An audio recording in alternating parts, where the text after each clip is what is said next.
bueno, para mí el poder de la luz está más ligado a las oportunidades que la luz brinda. Y lo digo no solo en... A ver, la luz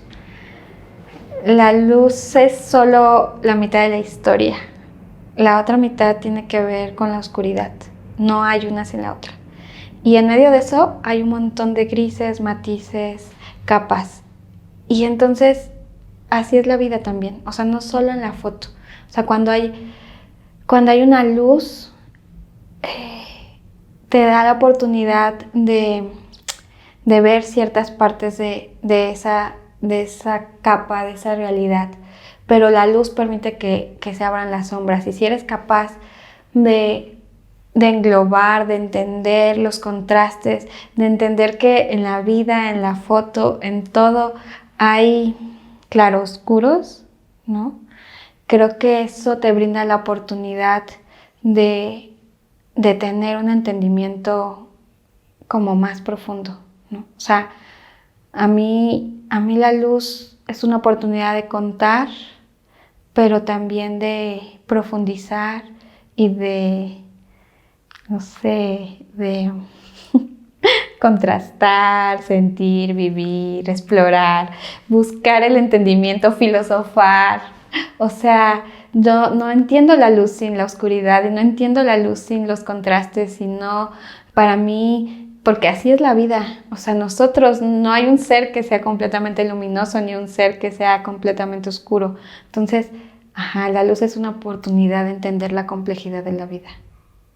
Yo creo que el trabajo que más me representa es el que has nacido a partir de una inquietud propia, de un interés propio, de una búsqueda, y me he dado cuenta que tengo una gran necesidad por contar historias que están relacionadas con la emancipación corporal, con la emancipación de género, con la emancipación política de sectores que pues son excluidos, que son discriminados, que tienen una serie de, pues sí, de capas de dominación, y que lo que más me fascina es indagar cómo ellas, ellos deciden romper, ¿no? Y quebrar y emancipar y resistir, y eso me emociona. Entonces me he dado cuenta que mis procesos personales y mis proyectos se unen ahí, ¿no? O sea, puedo pensar inmediatamente en sentido cronológico.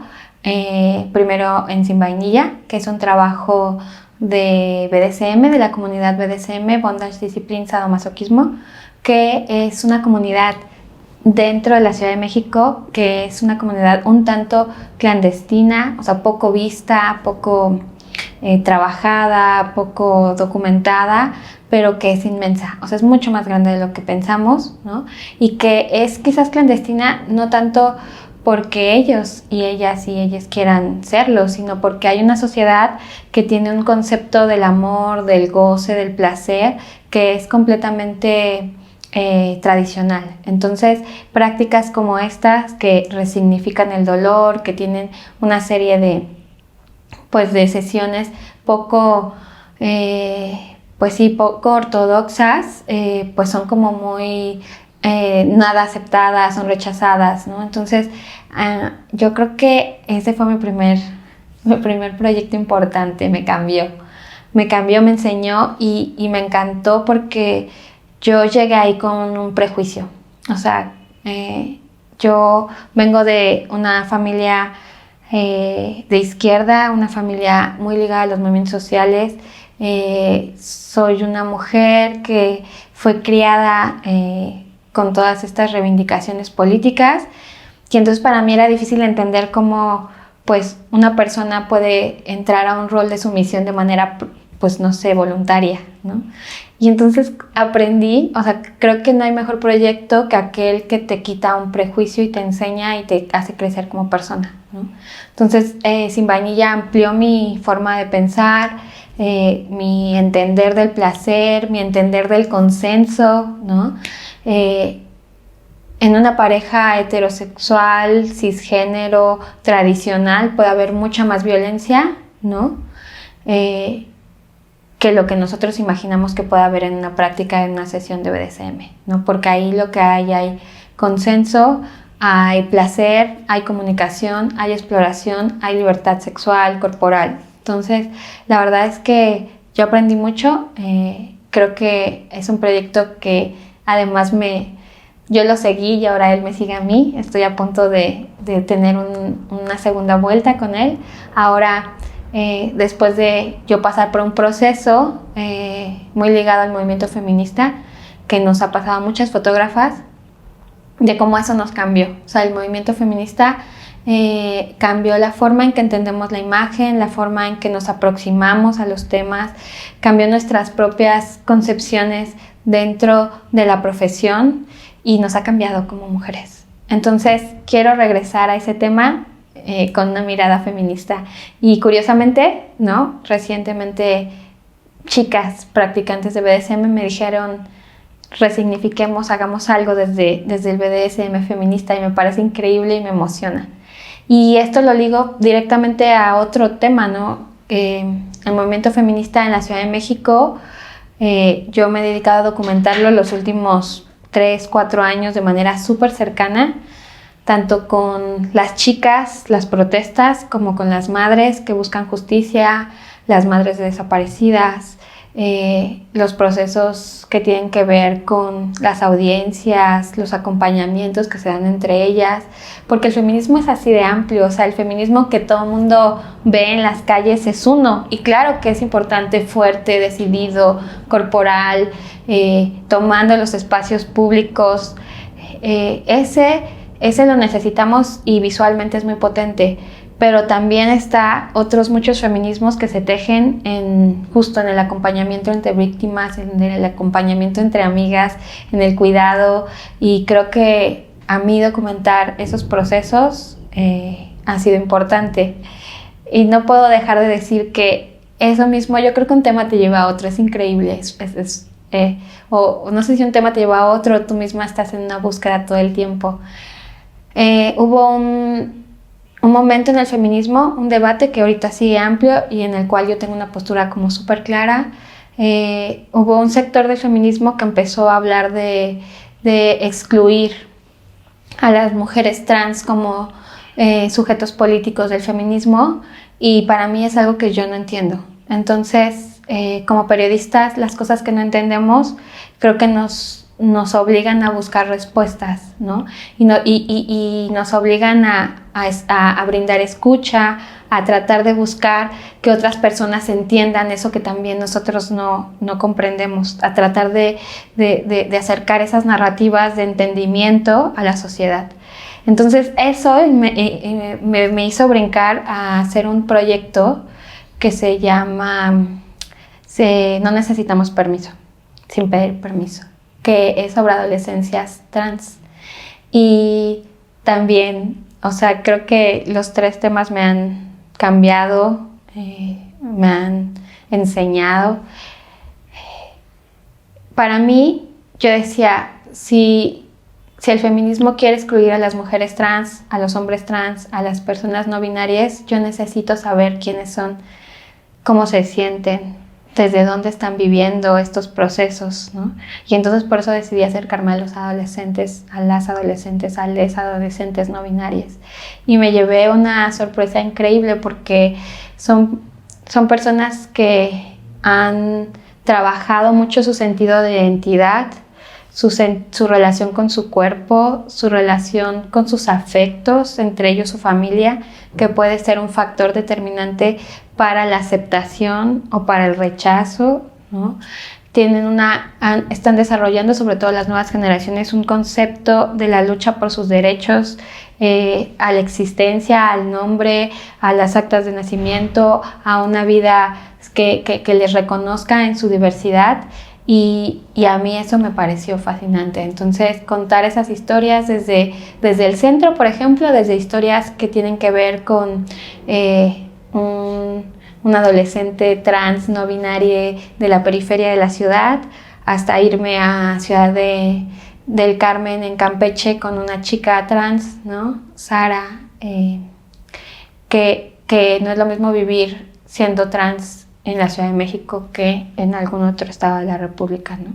Y entender y pasar tiempo con ellos y escucharles, fotografiarles. Yo me siento súper agradecida cuando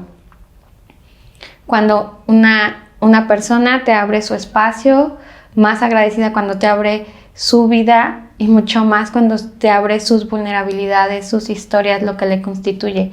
Y estas familias, estos adolescentes, sin duda me enseñaron, me permitieron y es una temática que continúo, ¿no? Que sigo como en esos procesos.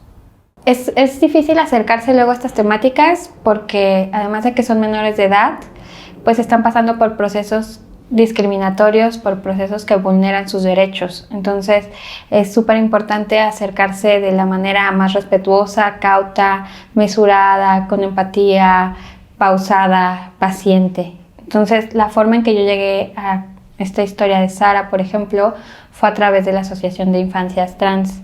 Entonces, primero, ¿no?, me acerqué a la asociación, me conocieron mi trabajo y después de varias entrevistas con ella, principalmente con la dirigente de la asociación, fue que ella me llevó a tener otras entrevistas con el psicólogo, la abogada, y ya después de que yo tenía como mucho más panorama del tema, fue que hablé con las familias, ¿no?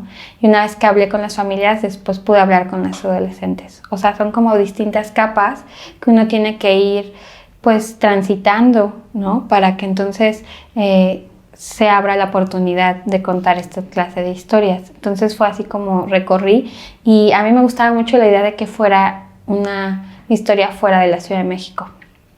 Y Sara es increíble. O sea, los tres son increíbles.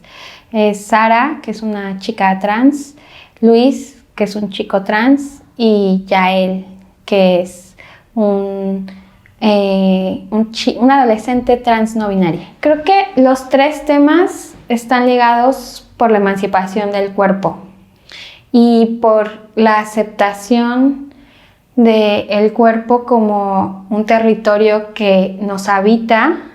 Es el primer territorio que habitamos y por lo tanto hay que tener una relación política, amorosa, cuidadosa con él. Entonces, si tú revisas el BDSM, ¿no?, aunque parece que lastiman y lesionan su cuerpo, en realidad es una relación del placer llevado al límite a partir de la exploración corporal y del dolor.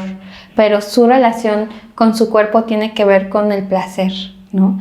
En el tema de las chicas, por ejemplo, del feminismo, el cuerpo que no es un cuerpo tradicional, sino es un cuerpo que toma el espacio público, es un cuerpo que tiene agencia, es un cuerpo que está a la vista muchas veces, pero no para el placer masculino, sino en búsqueda de resistir, de decir, aquí estamos, ¿no? Somos autónomas, determinamos cómo usamos este cuerpo para luchar, no para placer, no para que me agredas, no para que me acoses, no para que me violes, no para que me mates.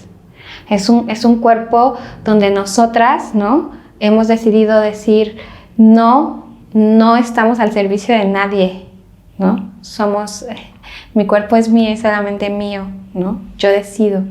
Y en el caso de las y los adolescentes trans, es una relación increíble porque muchas veces hubo esta idea de que las personas trans nacieron en el cuerpo equivocado, ¿no?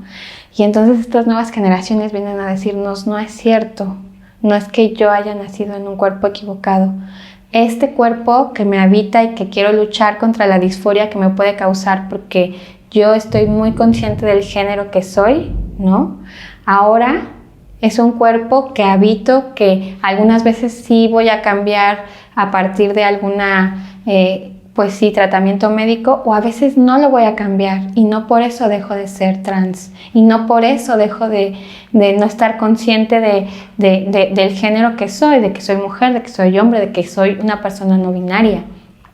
Y entonces yo no quise hacer fotos, por ejemplo, hay mucha, en el tema trans hay un enfoque muy biologicista, ¿no? O sea, de que justo a nosotros quien nace con vagina pues es mujer, quien nace con pene es hombre. Bueno, no. Hay hombres que tienen vagina y hay mujeres que tienen pene y que así van y que no tienen ni siquiera por qué pasar por un tratamiento médico para que eso haga sentido, nos cobre sentido y además les respetemos y peleemos por sus derechos, ¿no? Entonces, pues yo no quise retratar los cuerpos tal cual para no irme a ese enfoque biologista de la situación, sino les retraté a ellos con sus afectos, con las personas que han acompañado su decisión, con quienes han entendido que ellas pues son personas que tienen pues no es que sea una decisión, porque me lo explicaban muy bien, no es que una persona trans decida ser trans, sino que una persona trans simplemente es trans. Y tiene un proceso para descubrirlo, nombrarlo y después un proceso para que sus familias y sus afectos lo acepten o en dado caso lamentablemente lo rechacen. Entonces a mí eso era lo que me importaba, porque además la diferencia entre ser aceptado y ser rechazado por tu núcleo cercano en el caso de las personas trans y de las disidencias sexuales en general puede hacer la gran diferencia. O sea, aumenta, me parece, 2/3 partes la posibilidad de suicidio si tú no tienes una persona cercana que acepte tu identidad. Entonces, eso era el enfoque que a mí me importaba.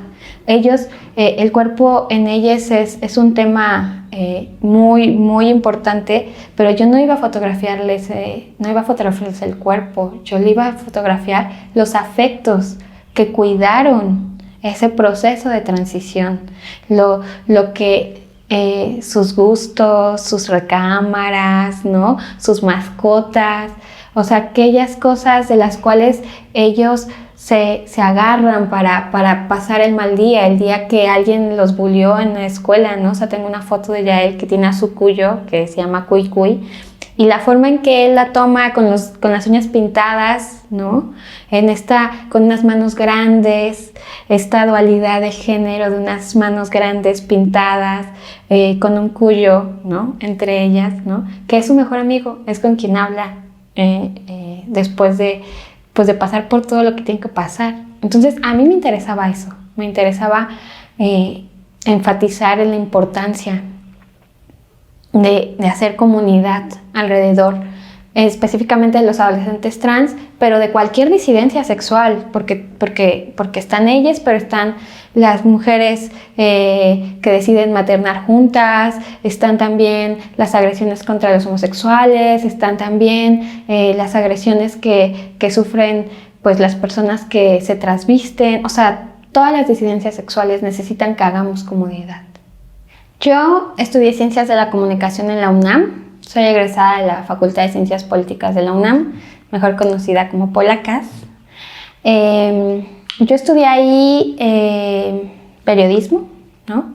Pero estudié fotografía mucho antes de la carrera.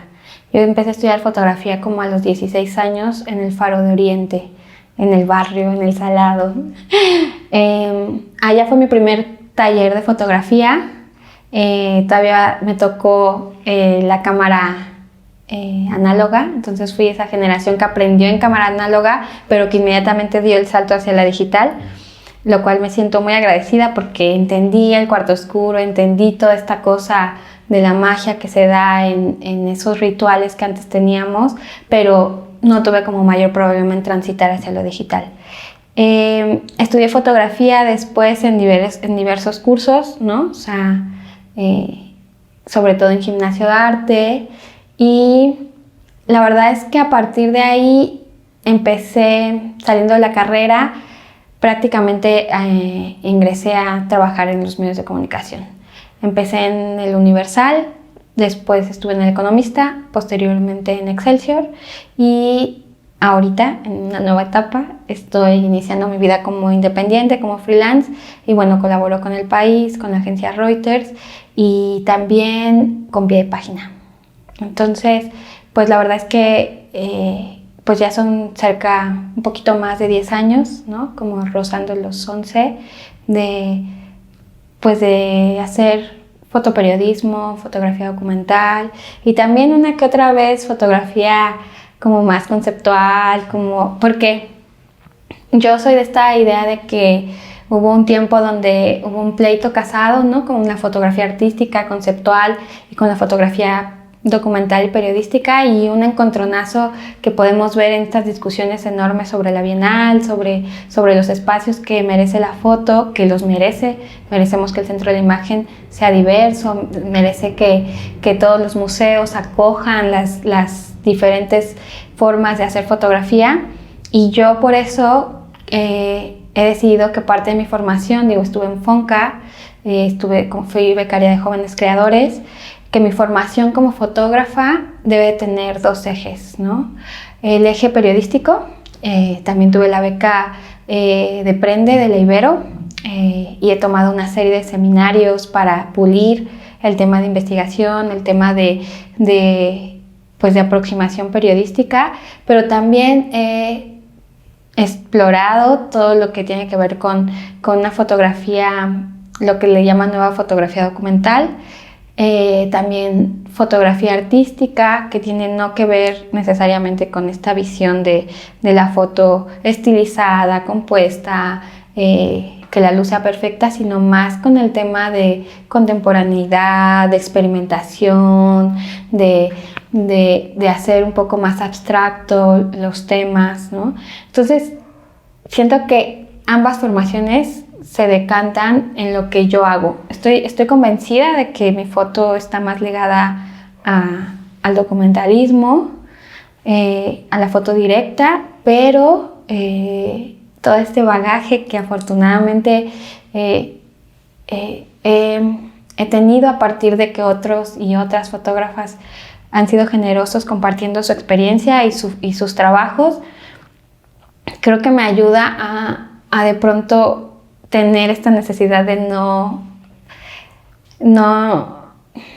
es que no quiero decir estancarme, tener esta necesidad de que no haya verdades absolutas, ni cuadros que nos restrinjan de forma inamovible. O sea, yo creo que si algo he aprendido en estos años, y más también con el feminismo, es que la escuela que nos dieron en el fotoperiodismo hay mucho que cuestionar y mucho que cambiar, y mucho a lo cual nos tenemos que emancipar, ¿no? Entre eso, que era una visión completamente masculinizada, patriarcal, donde éramos cazadores, donde éramos gente que tenía que prácticamente robar el instante, ¿no?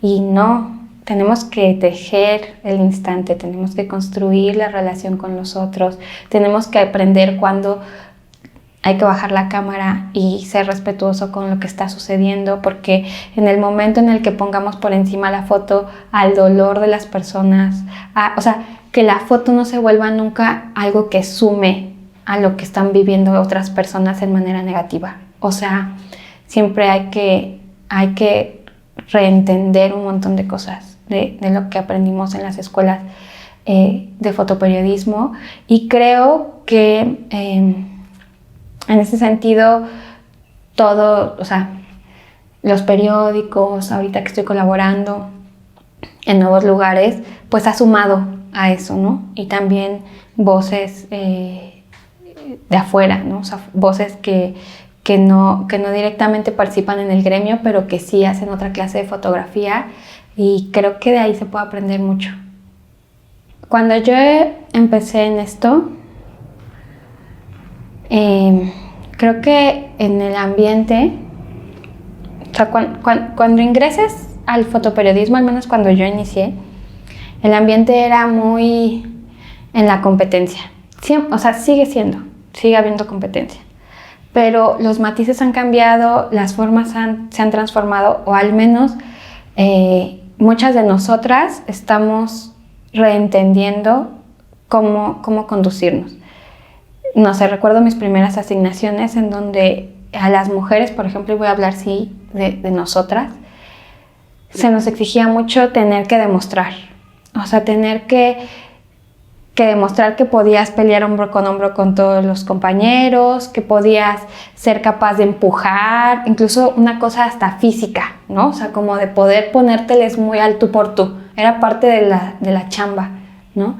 Era tener que ganar la foto, tener esta situación de, pues yo me la tengo que llevar y si no soy yo, ¿quién? ¿No? Entonces siempre en esta situación muy de, pues sí, como de buscar el protagonismo, y creo que con el paso de los años, primero me he dado cuenta que como mujeres hemos tenido que demostrar 2, 3, 4 veces que podemos hacer las cosas y que también ya estamos cansadas de que se nos cuestione si somos capaces o no.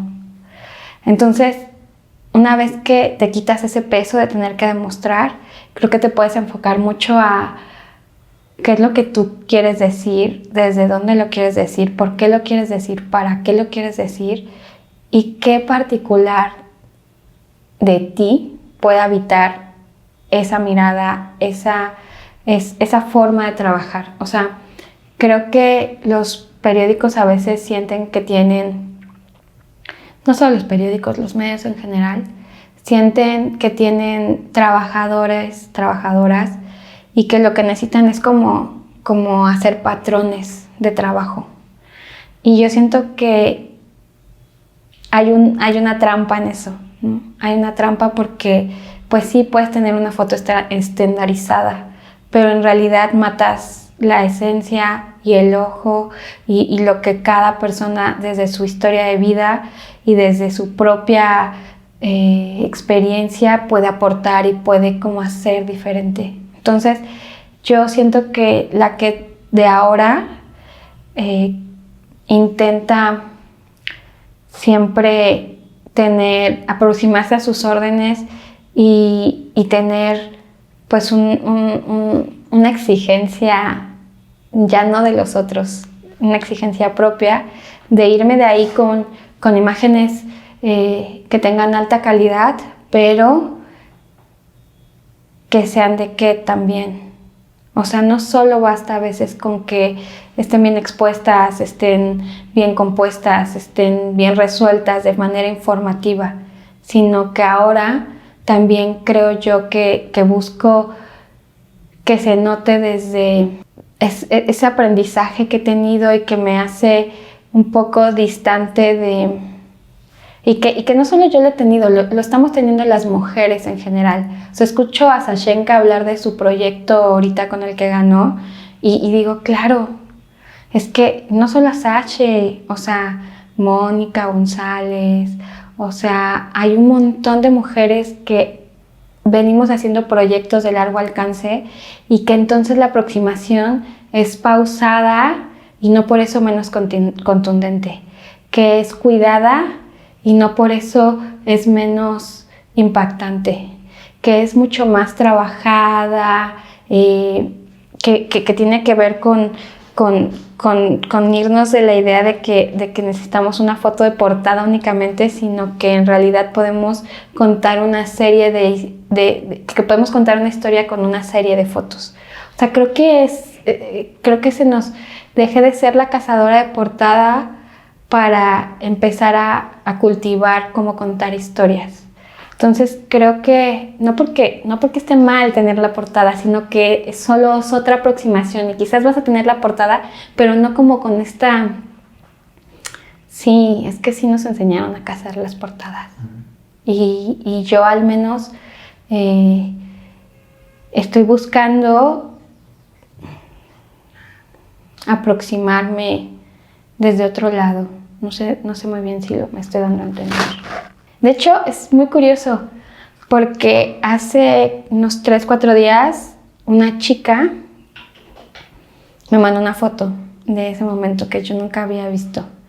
Y estoy hablando por teléfono y una chica está como limpiándome la herida y estoy sangrando. Me la mandó, pero además es una historia curiosa porque esta chica un día me escribió al Instagram y me dijo que ya me había conocido esa vez y que a ella se le había quedado como muy grabado, pues esta imagen de mí ahí sangrando y ellos curándome. Y que tiempo después pues se había enterado que yo era fotoperiodista, encontró mi trabajo en Instagram y que bueno, pues se le hacía como un trabajo muy chido, muy valioso. Fue muy generosa con las palabras que me escribió. Y hace unos días me mandó la foto porque me dijo, la voy a buscar para que la veas, y me la mandó. Entonces yo estaba en un viaje, ¿no? En una cobertura, y verme allí 10 años después fue como... o sea, fue un viaje en el tiempo total y absolutamente. Y me hizo repasar lo que sucedió ese día. Y ese día todos pensábamos que iba a ser una cobertura como muy ligera. De hecho, mi indicación era Quetzal cubre protestas. Y entonces yo dije, pues igual y ni va a haber nada, ¿no? Y sí sabíamos que el 132 iba a ser una protesta en la madrugada, pero pensábamos que era muy al estilo del 132. No sé, una cadena humana, chicos leyendo, o sea, como una protesta pues un tanto creativa y no tanto confrontativa en términos de acción directa. Pero empezó a clarear el día y aquello se volvió una campal, ¿no?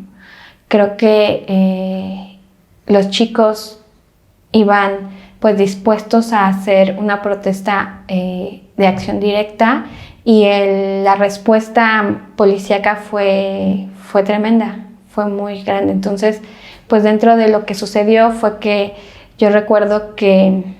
Menciónanos dónde estabas, qué estaba pasando. Ok. Era la toma de protesta de Enrique Peña Nieto en el 2012, afuera de San Lázaro. Era en la madrugada y justo el 132 había organizado una protesta a las afueras del Congreso de San Lázaro. Y ahí fue donde yo lo recuerdo muy bien. Iba entrando un camión, ¿no?, de granaderos. Los chicos corrieron hacia el camión y yo pensé, los agarró de frente. Entonces corrí lateralmente con ellos, los rebasé, volteé la cámara y del lado de los granaderos empezaron a lanzar gas lacrimógeno. Entonces una lata pegó, o sea, recuerdo el momento que pegó en el piso. En cuanto yo vi que pegó, me giré, o sea, instintivamente me giré y sentí un corte. O sea, sentí como un rasguño, y empecé a sentirme caliente, me acuerdo. Entonces dije, no puede ser. Entonces me acuerdo que me tomé el rostro y vi que tenía sangre y además pues el gas se me pegado muy cerca y empezó a volverse todo blanco con el gas lacrimógeno. Entonces empecé a sentir pues estas arcadas que sientes cuando el gas, empecé a sentir que lloraba y entonces traté de salirme del gas. Me acuerdo que apenas sí logré como salirme y me agaché y justo los chicos que estaban saliendo del gas, uno de ellos me abrazó y me dijo, compañera, sal, y me sacó del gas. Y me acuerdo que me sentaron, fueron los propios activistas quienes me curaron. Me sentaron como en un espacio, traían gasas y empezaron a curarme y yo estaba un poco en shock porque pues no sabía muy bien cómo qué tan grande era, no podía verme y yo veía mucha sangre. Entonces estaba un poco... y me acuerdo que la noticia corrió muy rápido porque una compañera de la jornada me tomó una foto cuando me estaban trasladando y lo tuiteó. Y entonces yo estaba sentada, me estaban curando y empezó a sonar el teléfono, ¿no? Y era el subdirector del periódico y era mi amigo de la preparatoria y o sea, empezaron a llegar muchas llamadas.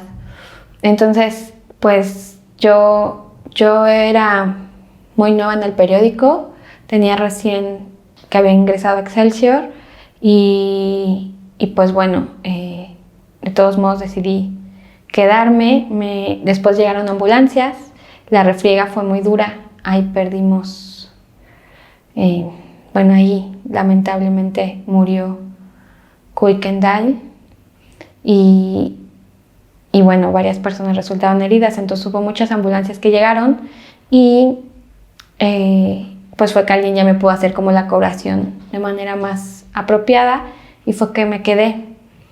Y sí fue como esas primeras refriegas que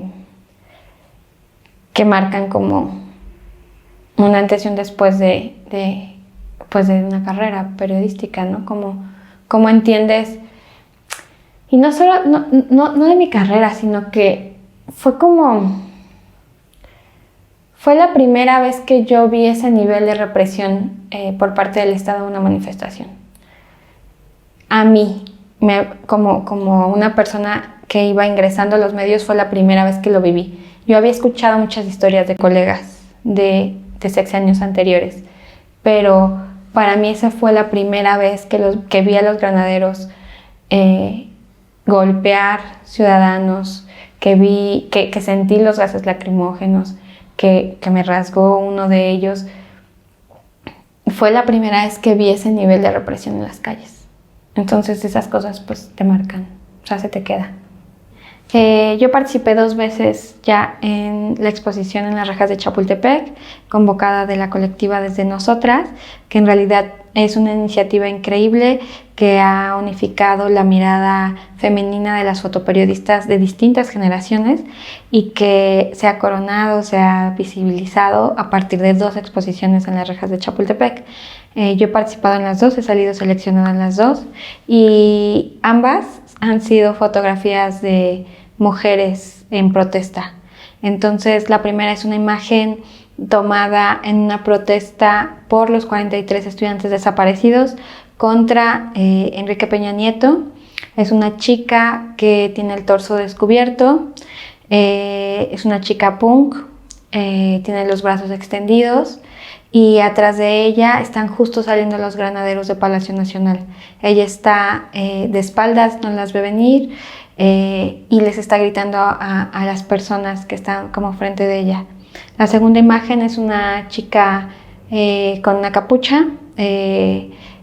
Esta protesta fue una protesta feminista y ella está como saliendo de un halo de extintor. Entonces se ve como está encapuchada y la luz hace que todo el halo blanco esté a su alrededor, que se materialice el tema del extintor. Pues la verdad es que yo creo que más que unificar, que juntar la mirada diversa de muchas generaciones y de muchas mujeres que nos dedicamos a esto, ha sido una apuesta interesante, fuerte, potente, que no solo pone en la principal avenida las historias que hemos contado, sino que también nos ha permitido encontrarnos. O sea, encontrarnos en un espacio que no es un espacio de competencia, que no es un espacio de trabajo, sino un espacio para hablar de nuestros proyectos, de quiénes somos, y un espacio que nos permita generar alianzas, acompañamientos, complicidades. Entonces, yo creo que particularmente, justamente yo empecé a ser parte de una colectiva después de la primera exposición, porque nos reunimos a platicar como pues somos compañeras de trabajo, pero no éramos amigas, o sea, no acompañábamos procesos de creación ni procesos de discusión periodística, y a partir del encuentro de la primera exposición se empezó a dar esto entre nosotras, entre varias, y bueno, creo que de ahí puedo partir y de ahí puedo empezar a pensar qué le diría a las demás fotógrafas, ¿no? Y creo que lo que les diría es, primero, que no permitan que nadie las haga sentir menos, ni que permitan que la inercia patriarcal, la inercia machista que muchas veces hay en la profesión, les robe algo, les quite fuerza, les quite sueños, les quite la oportunidad de contar las historias que ellas quieren, desde donde ellas quieren, ¿no? Les diría que se alíen con otras mujeres, que no le tengan miedo a lo que somos, ¿no? Y hablo de lo que somos en términos de sentir, de que nos han dicho que la emoción, que nos volvemos histéricas, nos han hecho decir que nos han hecho pelear contra nuestras emociones para mostrar que somos capaces. Yo les digo, no se peleen con lo que sienten, lo que sentimos importa en la foto que hacemos. Y no se peleen, no traten de demostrar ni fuerza, no se preocupen por tratar de llenarle el ojo a nadie, ¿no? Preocúpense por sus procesos creativos, por cuidar las historias y a quienes están acercándose para contarlas. Preocúpense por hacerse preguntas personales sobre por qué quiero contar esto, en qué discurso hegemónico o contrahegemónico se está insertando lo que estoy haciendo. Exploren su propia imagen, su propio sentir, y ahí está verdaderamente, creo yo, la potencia de su propia mirada. Entonces, un poco que se aíslen de las exigencias, a veces muchas de ellas sin sentido, que la profesión nos coloca a nosotras, a las mujeres, y que más bien eso, se alíen con otras, cuiden a otras, se cuiden a sí mismas mucho.